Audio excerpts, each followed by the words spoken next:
guys, it's me, Marcus, from the Marcus menu, and this is my first upload of the Marcus menu, and today we are making scrambled eggs. You know, just start off with something easy.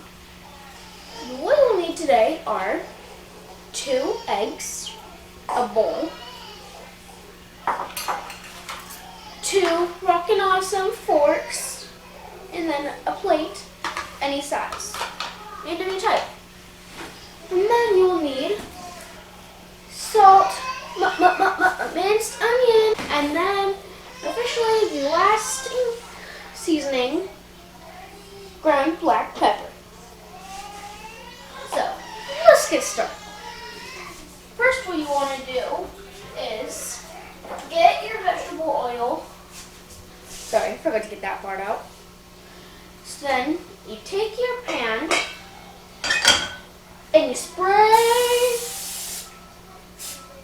it until it is completely coated with oil. Let's put that right here. And then just put that aside. Put the lid on if you want. So then, you grab your bowl with your 2 eggs and you crack them in.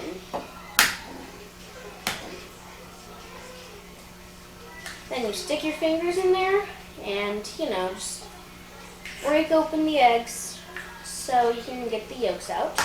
And it's okay if you break it. Remember, we're making scrambled eggs, so you're going to need to anyway. So.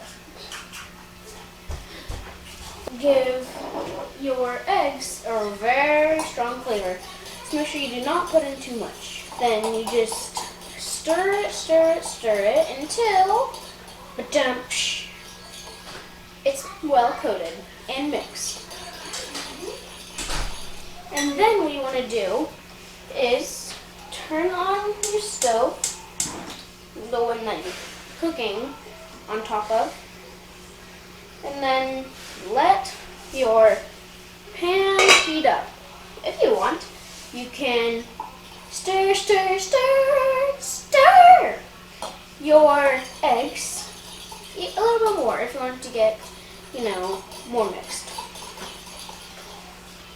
Once your pan is heated a little more, you pour it in. There you go. Oh, who am I kidding? Let's pour it in like a rock star. And then, once you poured it in, let the magic happen, and let it cook. I like to put it on high a little bit, just so it can cook a little faster, but then I turn it down to medium, so it, cooks evenly.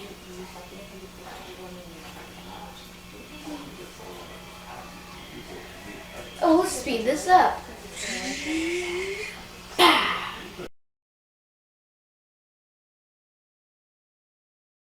So now what you want to do, because the top is roundly cooked, you just want to gently mix around the leftovers of the wet yolk. And once you have done that, you just put the lid back on for a little bit longer. And you put your spatula down. Then you wait. Once it has fully cooked, what you want to do is, I'll just show you after. While this is cooking, whatever things you are done using, you should put in the sink. And then, once it is done cooking, you get your spatula again, and you break up all the pieces.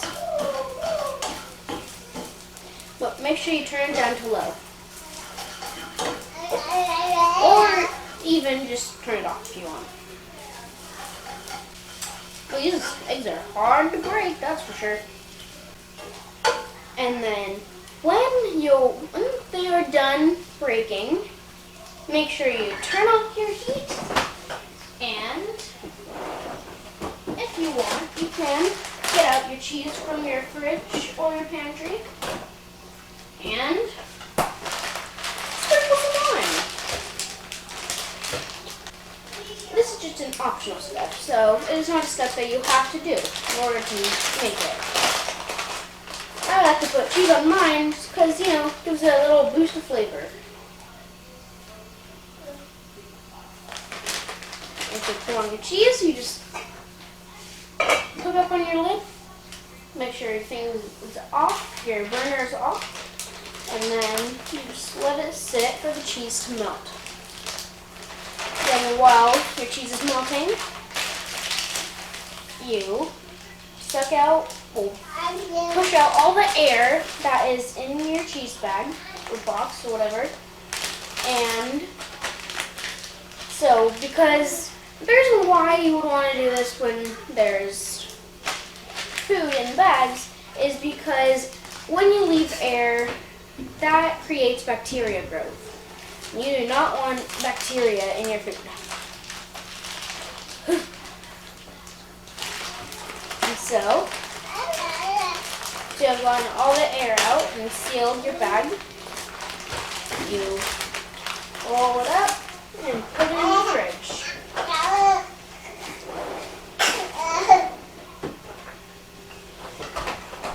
Talking too much.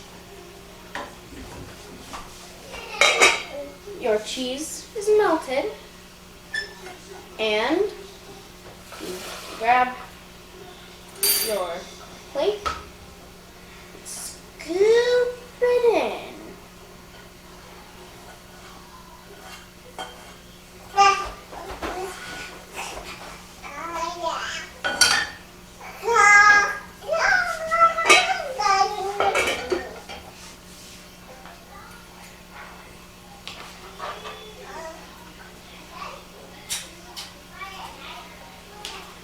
And that is how you make the perfect scrambled eggs. Hey guys, thanks for watching. Leave a like, subscribe, and click the bell icon to never miss an upload. See ya!